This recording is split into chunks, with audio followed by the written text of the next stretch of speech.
주신 말씀 보겠습니다. 누가복음 15장 말씀 함께 볼까요? 15장 20절에서 24절까지 말씀을 함께 봅니다. 신약성서 122쪽에 있습니다. 누가복음 15장 20절에서부터 24절까지 말씀을 우리 같이 한 목소리로 읽겠습니다. 누가복음 15장 20절에서부터 24절까지 우리 한 목소리로 천천히 읽겠습니다. 20절입니다. 이에 일어나서 아버지께로 돌아가니라. 아직도 거리가 먼데 아버지가 그를 보고 측은히 여겨 달려가 목을 안고 입을 맞추니 아들이 이르되 아버지 내가 하늘과 아버지께 죄를 지었사오니 지금부터는 아버지의 아들이라 일컬음을 감당하지 못하겠나이다 하나 아버지는 종들에게 이르되 제일 좋은 옷을 내어다가 입히고 손에 가락지를 끼우고 발에 신을 신기라. 그리고 살진 송아지를 끌어다가 잡으라. 우리가 먹고 즐기자. 이 내 아들은 죽었다가 다시 살아났으며 내가 잃었다가 다시 얻었노라 하니 그들이 즐거워하더라. 아멘.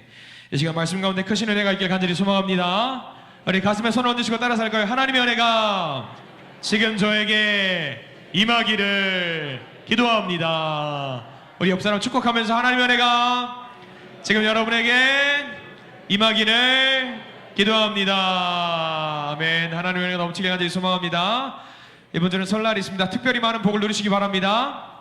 그리고 옆에 있는 우리 자녀 손들에게도 큰 복을 또 나누어 줄 수 있는 넓은 마음을 갖고 있는 모든 성도님 되시길 간절히 소망합니다. 자, 오늘 말씀 누가복음 15장 말씀, 여러분 너무나도 많이 알고 있는 탕자의 비유 이야기입니다. 먼저 탕자의 비유를 어떤 식으로 한번 이해해 볼까 생각을 좀 많이 했는데, 지금은 좀 사그라든 것 같은데 한참 유행했던 단어가 하나 있습니다. 뭐냐면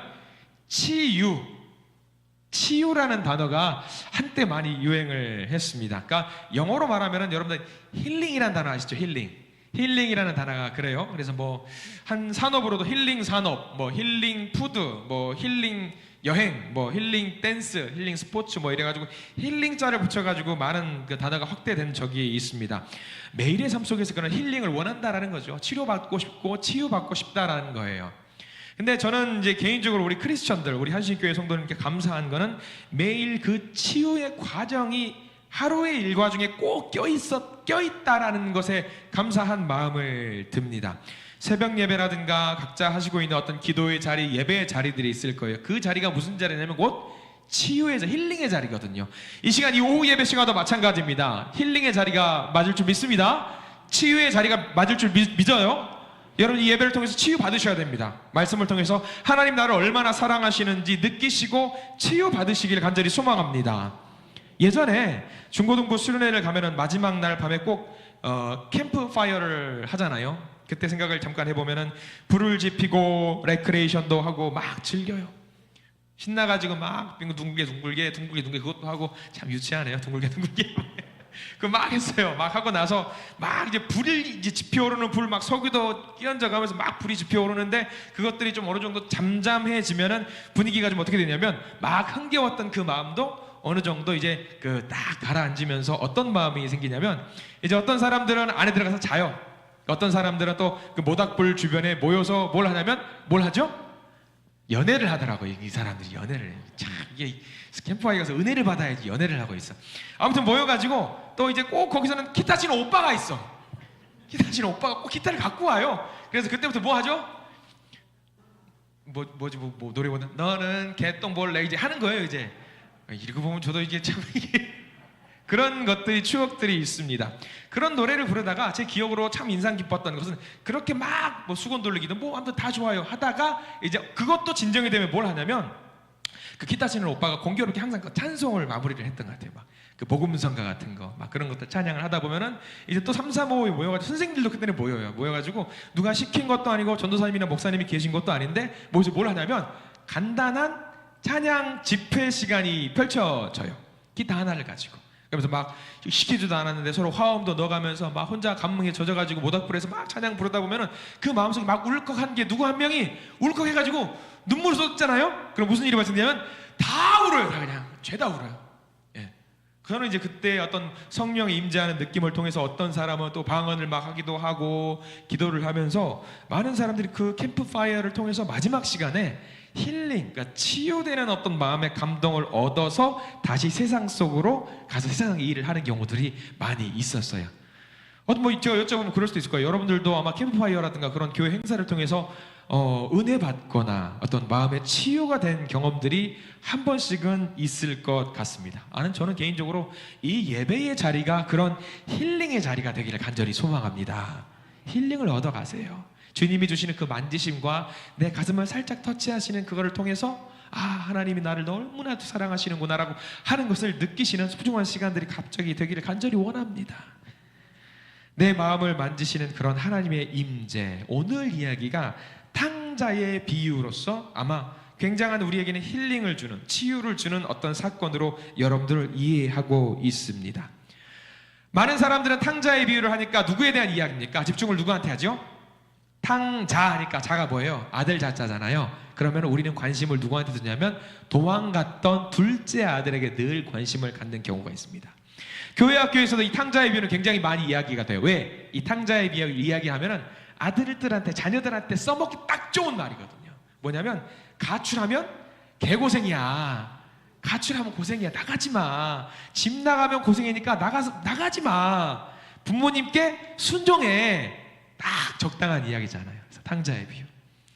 이런 이야기로 아이들에게 이야기하면 기가 막힌 이야기를 전해줄 수 있습니다. 야, 집 나가면 고생이야.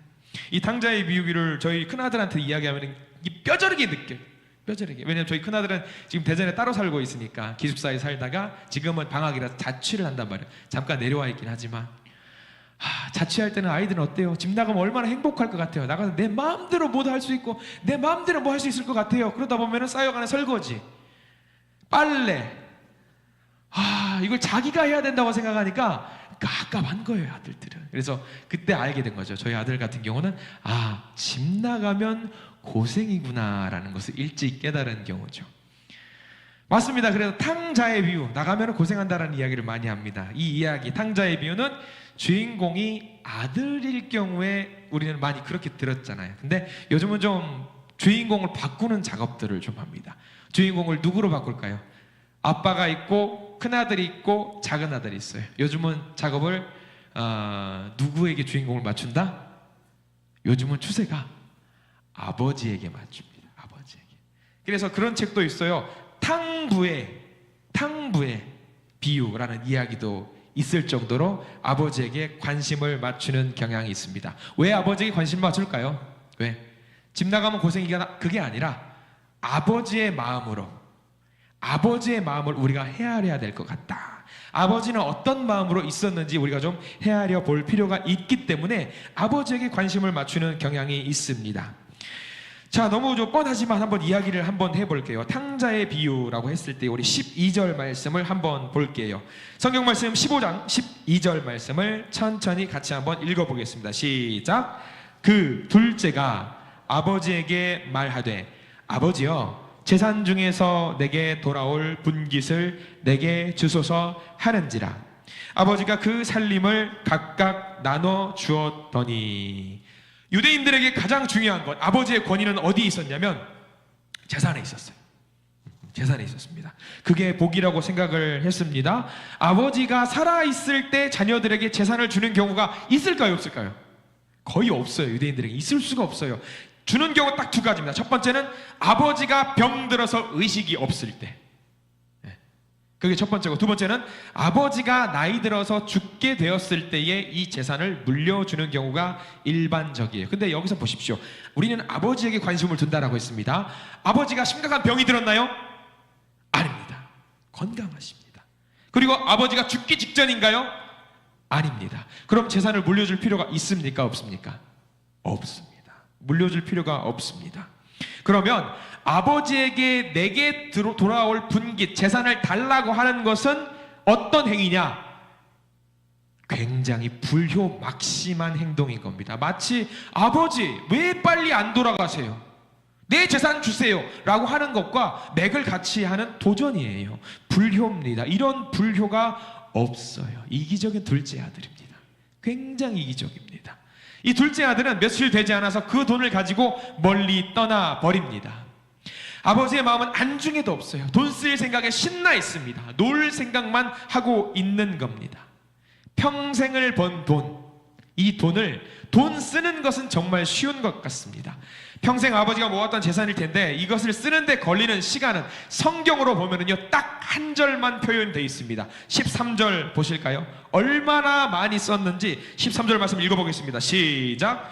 그 후 며칠이 안 되어 둘째 아들이 재물을 다 모아가지고 먼 나라에 가 거기서 허랑방탕하여 그 재산을 낭비하더니, 거기 밑줄 그어보세요. 그 재산을 낭비하더니. 한 절도 아니에요. 몇 글자면 그 재산을 다 쓸 수 있는 겁니다. 한 절이면 한 가정의 재산 절반을 다 쓸 수 있는 것 같습니다. 그리고 이렇게 돈을 다 낭비해가지고 이 아들이 결국 간 곳이 어디죠? 먹고 살기 위해서 돈을 다 낭비하고 들어갔던 곳, 돼지우리로 들어갑니다. 돼지우리, 여러분들 유대인들에게 돼지우리가 있었을까요? 없었을까요? 성경에 나와 있으니까 돼지우리 있었겠죠. 근데 여러분들 저랑 같이 수요예배 성경 공부를 하신 분들이라든가 새벽 예배 나오신 분들은 돼지우리가 유대인들에게 어떤 시설인지 여러분들 아실 거예요. 돼지는 정한 동물이에요? 부정한 동물이에요? 부정한 동물이에요. 유대인들이 키우는 동물이 아니에요. 딱 하나 키우는 경우가 있었어요. 왜 키우는 경우였냐면, 기억나셔요 혹시? 이거 기억나시면 제가 진짜 상 주고 싶은데, 예, 귀신 들린 거기서 제가 한번 말씀을 드렸던 것 같은데, 여기정 원사님은 겸손하셔서 살짝 말하다가 말린 것 같은데, 왜 그러냐면 로마인들은 돼지고기를 먹습니다. 그럼 로마인들에게 납품을 하는 사람들은 돼지를 키웁니다. 그런 경우가 있었어요. 유대인들은 키우지 않습니다. 그런 어떤 정하지 않는 곳에서, 더러운 곳에서 일을 하면서 살았던 사람이 둘째 아들인데, 거기서도 돈을 제때 받지 못해서 굶어가지고 뭘 먹었죠? 쥐염열매라고 해가지고 돼지 사료를 먹으면서 살았던 사람이지요. 안타까운 둘째 아들입니다. 근데 우리는 둘째 아들은 관심을 제껴놓는다고 말씀드렸어요. 아무튼 그 둘째 아들이 정신을 번쩍 차리고 다시 아버지 집으로 돌아갈 생각을 합니다. 17절과 18절, 19절 말씀이 거기 나와 있는 내용입니다. 다시 한번 읽어볼까요? 17절, 18절, 19절 시작. 이에 스스로 돌이켜 이르되 내 아버지에게는 양식이 풍족한 품꾼이 얼마나 많은가. 나는 여기서 주려 죽는구나. 내가 일어나 아버지께 가서 이르기를, 아버지, 내가 하늘과 아버지께 죄를 지었사오니 지금부터는 아버지의 아들이라 일컬음을 감당하지 못하겠나이다. 나를 품꾼의 하나로 보소서 하리라 하고 아버지 집으로 돌아가요. 이제 이 아들은 혼날 생각만 하고 있겠지요. 그런데 놀라운 일이 발생합니다. 이 아버지의 관점으로 20절 말씀을 봐야 되는데, 아버지가 매일같이 하고 있었던 일이 있었어요. 20절 말씀을 읽어봅니다. 시작. 이에 일어나서 아버지께로 돌아가니라. 아직도 거리가 먼데 아버지가 그를 보고 측은히 여겨 달려가 목을 안고 입을 맞추니. 자, 거기 밑줄 그으셔야 됩니다. 아버지가 그를 보고 측은히 여겨 달려가 목을 안고 입을 맞추니. 아버지의 마음으로 돌아가 보시죠. 아들이 오는 것을 아버지가 알고 있었을까요? 그 날에 맞춰서 아들이 온답니다 알고 있었을까요? 몰라요. 알 수가 없습니다. 연락이 안 되니까요. 핸드폰이 있어요, 삐삐가 있어요, 뭐가 있어요? 아무것도 없습니다. 그러면 아들이 오는 것을 보고 있었던 아버지라고 한다면 아버지가 뭐 하고 있었던 거예요? 매일같이 그 마을 입구에서 산 올라가서 아들이 오는지 안 오는지 지켜보고 있었던 겁니다. 특별히 오늘 말씀을 잘 보셔야 되는 게 뭐냐면 20절 말씀에 제일 끝에 뭐라고 나와 있냐면, 여기 달려가, 동그라미 표시하십시오. 달려가.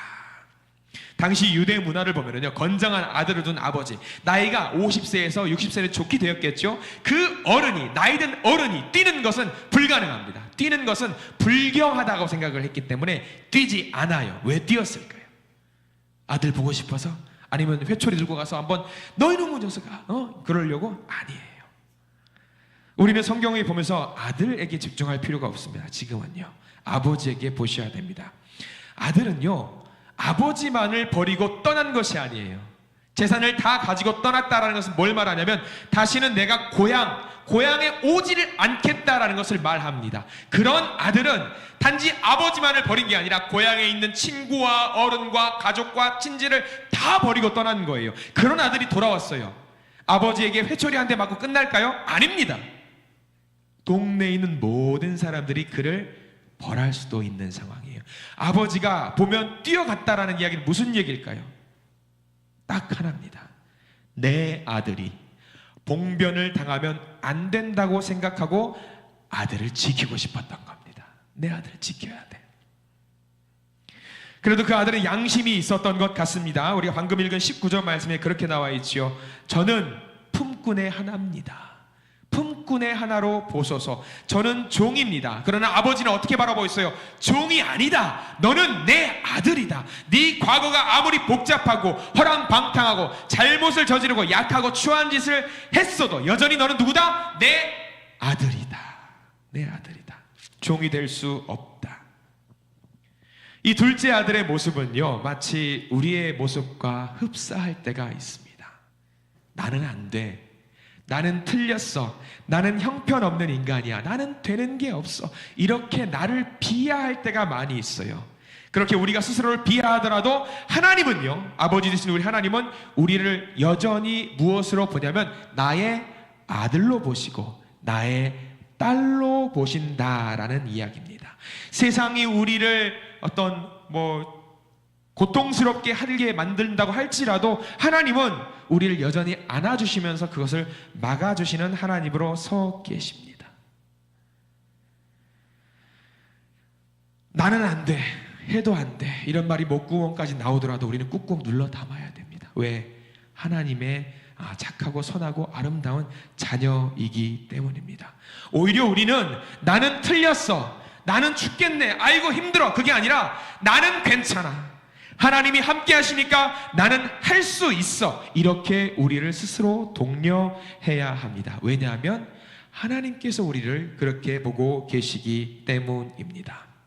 한번 여러분 질문을 드려보겠습니다. 한번 답을 해보셔요. 질문 드립니다. 여러분들은 하나님의 사랑받는 자녀가 맞으시지요? 하나님의 사랑을 받고 계시지요? 그러면 그 사랑을 받는 자로 살아내시기를 부탁을 드립니다. 아버지의 사랑받는 자로 살아내시기를 바랍니다. 내 자녀가 어디 가서 천대받고 내 자녀가 어디 가서 굶주리는 거 우리는 참을 수가 있어요? 없어요? 없어요. 엊그제 아들하고 잠깐 대화를 한 적이 있습니다. 저희 아들이 좋아하는 메뉴는 돼지국밥입니다. 굉장히 서민적인 음식을 좋아해요. 잘 가는 식당이 있다고 그래요. 8,000원 정도? 요즘 음식값이 비싸요. 옛날에는 8,000원이면 귀하게 먹었는데 요즘 8,000원은 그냥 국밥 한 그릇인 것 같아요. 어느 날은 그래요. 국밥을 너무 좋아하니까 거의 매일 삼시세끼 365일 국밥 먹어도 살 수 있겠대요. 참 대단하죠. 근데 어느 날은 갑자기 싼 걸 먹는 거예요. 싼 게 뭘까? 여러분들 8,000원보다 더 싼 게 뭐가 있을까요? 콩나물국밥이 더 싼 것 같아요. 조금. 어느 날은 콩나물국밥을 먹는다고 해요. 왜? 매일 이걸 먹는 거는 사치 같아서요. 이 말을 듣는 순간 아버지 마음으로 여러분 어떤 것 같으세요? 근데 혼냈어요. 야, 그냥 맛있는 거 먹어. 아빠가 돈이 없냐? 왜 그래? 맛있는 거 먹어. 공부할 때 머리 아프니까 맛있는 거 먹어. 제발 좀. 하니까 그때부터 국밥 다시 먹어요. 아버지의 마음이 다 그런 것 같아요. 내가 못 먹더라도 내 자녀는 어떻게든 맛있는 걸 먹여주고 싶은 게 부모의 마음 아니겠습니까? 여러분들 자녀들이 어디 가서 아빠, 엄마, 나 돈이 없어서 콩나물 국밥 먹었어 하면은 여러분 마음이 어때요? 쓰라리잖아요. 내 아들인데, 내 딸인데. 아버지는 그런 마음이라는 거예요. 내 자녀가 혼나는 거 싫어요. 시험에 떨어지는 거 싫어요. 취업에서 실패하는 것도 싫고 연애에 실패하는 건 더더욱 싫어요. 네가 뭐가 부족해서. 그런 마음인 거죠. 우리 하나님이 우리를 생각하시는 마음도 그것과 동일하다고 하는 겁니다. 여러분, 우리는 믿으셔요. 하나님의 자녀입니다. 자녀의 삶을 살아내시기를 부탁을 드립니다. 자, 또 하나 바라볼까요? 이제는 또 맏아들을 향한 아버지의 사랑에 대한 관점을 좀 바라봐야 됩니다. 25절과 26절, 27절 말씀이 있어요. 자, 25절, 26절, 27절 읽습니다. 시작.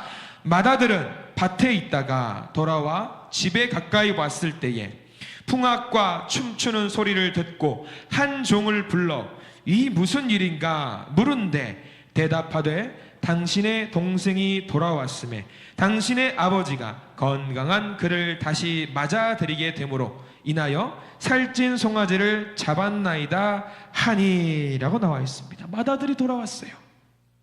맏아들은 둘째가 돌아온 소식을 알았을까요? 몰랐을까요? 관심이 없어요. 이미 떠났으니까, 내 마음속에 버렸으니까. 그럼 여기서 퀴즈를 하나 냅니다. 둘째 아들이 돌아왔다라는 소식을 가장 싫어하는 사람은 가장 싫어하는 건 누굴까요? 둘째 아들이 돌아왔어요. 너무 싫어요. 끔찍이 싫어요. 누가 제일 싫어했을까요? 누구? 살찐 송아지가 제일 싫어하죠. 잡혀 죽었으니까. 왜 돌아와가지고 내가 죽게 만드나? 여러분, 큰아들인 줄 아셨죠? 아들 관심 안 가는 애, 아버지를 보자니까요. 작은 아들은 아버지를 만나 제일 먼저 불렀던 게 아버지, 제가 죄인입니다. 아버지. 근데 큰아들 21절 보실래요? 아버지를 보고 뭐라고 하는지 잘 봐야 돼요.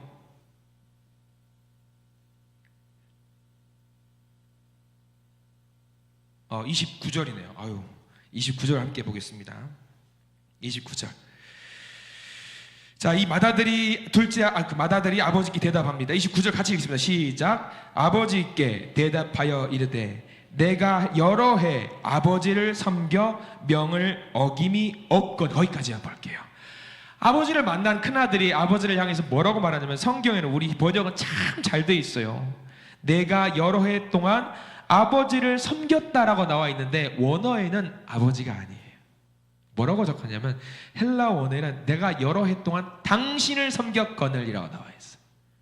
당신을. 우리는 번역이 참 잘해서 아버지, 동방예의주기에 맞춰서 아버지라고 했는데 헬라 원어는 아버지라고 부르지 않아요.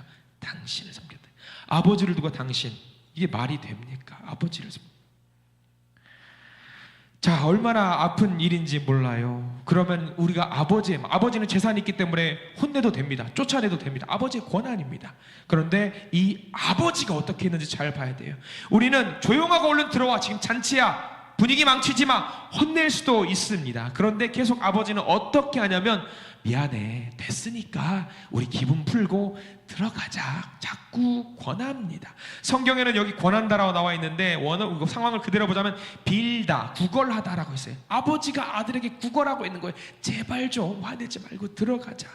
아버지가 이래서는 안 됩니다. 왜 그럴까요? 아버지는 사랑이라는 거 말고는 답을 할 수가 없어요. 사랑하니까. 둘째 아들도 사랑했고 큰아들도 동일하게 세상 인자한 모습으로 달래주고 있는 거예요. 31절 말씀이 우리에게 주시는 말씀이거든요. 달래면서 뭐라고 말하는지 잘 봐야 돼요. 31절을 밑줄을 쫙 그으시면서 내게 주시는 말씀을 한번 읽어보겠습니다. 31절 읽습니다. 시작. 아버지가 이르되 너는 항상 나와 함께 있으니 내 것이 다 내 것이로다. 자, 여기 예라고 하는 부분 동그라미 표시를 해두시기 바랍니다. 이 부분은요, 가만히 읽다 보면 참으로 눈물 나는 말이 아닐 수가 없습니다. 억울하고 화도 나고 속상하고 분통 터질 것 같은 아들을 두고 아버지는 세상 인자한 모습으로, 사랑이 넘치는 모습으로 말하고 있습니다. 얘야, 아들아, 사랑하는 아들아. 우리에게도 마찬가지로 사랑하는 아들아, 사랑하는 딸아, 그렇게 말씀하고 있어요. 우리는 하나님께 말하잖아요. 하나님이 어떻게 제게 이러실 수 있습니까? 아버지라면서요. 저에게 어떻게 이러실 수가 있습니까? 우리는 그렇게 기도하면서 대들 때가 많이 있잖아요. 그러면서 하나님께 말합니다. 저는 기도 안 할 겁니다. 이제 예배도 안 드릴 겁니다. 아무것도 안 할 겁니다. 이렇게 거부하는 우리에게 하나님 뭐라고 말하고 계셔요? 혼나봐야 정신 차릴래? 이게 아니라 아들아, 딸아, 세상 인자한 목소리로 우리에게 얘야 그러고 있다라는 거죠. 그나들이 얼마나 자기만 생각했는지 29절에 나와 있어요. 거기 여러분들 잘 보셔요. 나라는 표현이 몇 번 나오는지 잘 보십시오. 29절 제가 읽어드리겠습니다. 아버지께 대답하여 이르되 내가 여러 해 아버지를 섬겨 명을 어김이 없거늘 내게는 염소 새끼라도 주어 나와 내 벗으로 즐기게 하신 일이 없더니. 얼마나 이기적인 아들인가. 무려 4번이나 등장합니다. 나. 여러분, 큰아들에게 재산을 안 주었을까요? 여러분, 우리가 여기서 오해하지 말아야 돼요. 큰아들과 둘째 아들이 있습니다. 재산을 안 나눠줬을까요? 여러분 잘 보셔야 되는데 성경 말씀 12절을 보십시오. 우리 조금 돌아가 볼게요. 15장 12절에 여기 잘 보셔야 돼요. 큰아들에게 재산을 안 준 게 아니에요. 12절 잘 보십시오. 읽어봅니다. 12절 시작. 그 둘째가 아버지에게 말하되 아버지여 재산 중에서 내게 돌아올 분깃을 내게 주소서 하는지라. 아버지가 그 살림을 각각 나눠 주었느니라. 아들 주었어요. 여러분, 저와 같이 수요 예배, 새벽 예배 공부하시는 분들은 알고 있습니다. 큰아들의 재산의 비중이 얼마나 되는 줄 아시죠? 기본적으로 90%가 가져갑니다. 큰아들이. 원래 그게 그래요. 모든 것을 다 가져가는 거예요. 근데 여기서는 아무리 양보해도 둘째 아들이 많이 가졌다고 쳐도 둘째보다는 적어도 2배 이상은 큰아들이 가져간 거예요. 이미 재산을 나눠준 거예요. 그럼에도 불구하고 왜 나한테는 이렇게 4번이나 아버지에게 따진 거예요. 아버지라고 하지도 않아요. 당신은 그러면서. 얼마나 불효한 아들입니까? 그런 큰아들에게도 얘야 미안하다 들어가자 달래고 있는 겁니다. 둘째 아들에게는 어떤 식으로 기다려 주었냐? 허락하고 자기가 깨닫기를 바라는 마음으로 나가고 돌아온 것을 기다려 줬고요. 큰아들을 보면서는 인내하면서 기다려 주었습니다. 인내하면서. 큰아들을 향한 아버지의 사랑은 기다려주는 사랑, 그리고 둘째 아들을 보면서 허락해주는 사랑, 모든 것이 아버지의 사랑에서 나온 큰 그림인 겁니다. 여전히 하나님은요, 우리를 사랑하셔요. 사랑하는 방식은 다를 겁니다. 어떤 사람에게는 회초리를 들 수도 있어요. 어떤 사람에게는 그냥 위로하면서 기다려주시기도 합니다. 어떤 하나님이 여러분들을 기다려주시고 사랑하시는지는 알 수 없습니다. 예전에 이런 이야기를 한번 본 적이 있습니다. 여러분들도 아마 아시는 이야기일 수 있어요. 경북대학교 13대 14대 총장을 지냈고 국회의원도 하셨던 박찬석 총장이라는 분의 이야기입니다. 박찬석 총장. 이분이 경남 산청 출신인데 이곳에서 부유하지 않은 가정에서 살았고요. 그 아들이 공부를 조금 잘하는 것 같아요. 이 박찬석 총장이 어렸을 때에 그 아버지가 공부를 좀 더 잘하라고 대구로 유학을 보냈다라고 해요. 대구 중학교에 다니면서도 공부가 너무 하기 싫었어요. 반석차가 한 반에 68명, 꼴등 68등이었습니다.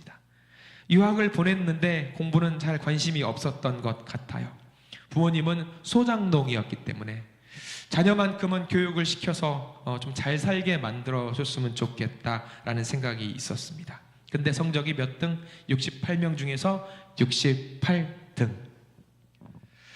이 성적표를 부모님께 보여드릴 자신이 없었습니다. 그래서 결국 지우개라든가 종이 같은 걸 잘 이용해서 성적표를 68등해서 수직 상승해서 1등으로 바꿔가지고 성적표를 부모님께 가지고 갔다라고 합니다. 아버지와 어머니는 글자를 모르는 문맹이셨어요. 성적표를 받아보고 뭐가 잔뜩 적혀있는 것 같긴 한데 아버지 1등 했습니다 라고 성적표를 드렸다라고 합니다. 그랬더니 어떻게 했을까요? 그 아버지 어머니가 너무 좋아서 집의 유일한 재산이라고 할 수 있는 돼지 한 마리를 그 자리에서 잡아서 동네 사람들 다 초청해서 잔치를 벌였다라고 합니다. 우리 아들이 1등했어. 우리 아들이 1등했다고. 그 아들 박찬석 총장님은 어땠을까요? 마음의 아픔이 너무 컸습니다. 그 집 재산 목록 1호 돼지 한 마리, 그것을 잡았으니 얼마나 마음이 아팠을까. 그 잔치를 누릴 수가 없어서 아버지 그 한마디 하고 잔치의 끝자락에 뛰쳐나갔다라고 합니다. 주먹으로 자기 어린 얼굴을 때리고 회개하는 마음으로 막 뛰어가면서 다리 위에서 죽어버릴까 생각도 했다라고 합니다. 근데 충격적인 사건, 그 사건 이후로 그 박찬석 총장님은 목숨을 걸고 공부를 했다라고 합니다. 그리고 정말 열심히 공부했고 진짜 1등 성적표를 갖다 주기도 했다라고 합니다. 그로부터 그 사람은, 박찬석 총장은 17년 후에 대학 교수가 되었다라고 해요. 그리고 박찬석 총장이 아들이 중학교에 입학할 때쯤 그의 나이 45세. 부모님께 명절 때 갔습니다. 그리고 33년 전 그 일에 대해서 이제 솔직하게 말하면서 사과하려고 했습니다. 아들이 옆에 있습니다. 중학교 1학년 다니는 아들. 그리고 자기 아버지가 앞에 있고요. 자기는 그 자리에서 무릎을 꿇고 아버지에게 말을 꺼냅니다. 아버지, 30년쯤 전에 아버지 돼지 한 마리 잡으신 사건이 있으시죠? 있지. 저 그때 성적표 1등 성적표 가지고 갔잖아요. 있지. 그랬지. 근데 아버지, 조용해라. 네 아들이 다 듣는다. 다 알고 있다. 네 아들이 듣기 때문에 말하지 마라. 그게 아버지신 것 같습니다. 다 알고 계셨다는 거죠. 마찬가지 것 같습니다. 우리 하나님도 마찬가지로 우리를 바라보고 계십니다. 얘야, 아들아, 딸아, 다 안다. 그런데 모르는 척하는 거다. 그렇게 다 알면서 기다려주시는 분이 우리 아버지십니다. 그게 우리를 힐링하는 방법이시고요, 우리를 치유하는 방법이십니다. 하나님은요, 우리를 아주 오래 참고 기다려주세요. 하나님은 우리의 유일한 치료자고 치유자십니다. 우리를 너무 사랑하시기 때문에 혼낼 줄 몰라서 혼내지 않으시는 것이 아닙니다. 그저 우리가 바른 길로 돌아오기를 기다려주고 계신 분, 우리 하나님. 우리를 기다려주시는 그 사랑 감사하면서 늘 삶 속에서 하나님께 영광 돌리는 삶을 살아내시는 저와 여러분들 되시기를 간절히 축원합니다. 기도하겠습니다. 주여 감사합니다. 하나님께서 우리를 얼마나 사랑하시는지 오늘 말씀을 통해서 깨닫습니다. 우리의 잘못과 우리의 죄를 보시면서도 묵묵히 응원하시면서 다시 돌아오겠지, 다시 돌아오겠지, 사랑으로 우리를 기다리시는 하나님, 우리가 투정 부리는 소리, 하나님 저한테 왜 그러세요? 저한테 왜 그러시는 거예요? 그 소리를 들으시면서도 애야, 내 아들아, 내 딸아, 기다려주시는 하나님의 음성을 이 시간 우리가 듣기를 원합니다. 주님, 우리를 지켜주시옵소서. 사랑합니다. 사랑합니다. 예수 그리스도 이름으로 간절히 기도드립니다. 아멘.